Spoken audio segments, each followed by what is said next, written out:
তুমি জানো আমি ইউকে থেকে জাস্ট তোমাকে বিয়ে করার জন্য আসছি। তুমি অনেক লাকি আমার সাথে তোমার বিয়েটা হচ্ছে। ভারী সুন্দর লাগছে মেয়েটাকে, দেখো। হ্যাঁ, একদম পুতুলের মতন লাগছে, তাই না? মাশাআল্লাহ। মাশাল্লাহ মাশাল্লাহ। আচ্ছা ভালো কথা, তোমার নেকলেসটা কই? আমি যে তোমাকে দিলাম ওটা পরনি কেন? এমনি এমনি পরনি, এটা কোনো কথা? ওই নেকলেসটার দাম জানো? না তো। না জেনে ভালোই করছো, কারণ জানলে হয়তো তোমার মাথাটা ঘুরে যেত। 10,000 পাউন্ড। আর এটা আমার কাছে কোনো ব্যাপারই নেই, নো। জনি, হ্যাঁ ভাই। একটা কাজ করতে পারবো? এই গাধাটাকে বিয়ে করবো তুমি? তুমি এখানে কেন আসছো? আমি আসছি কারণ আছে তো। আরে ওদিকে না, শোনো, এদিকে শোনো।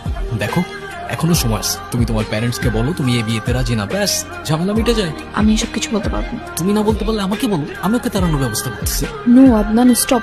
তুমি সব কিছু করবা না। নো। দেখতে চাও? Come come come come here, sit, don't worry, কিচ্ছু হবে না, সব ঠিক হয়ে যাবে, ওকে? কি ঠিক হবে? Shit.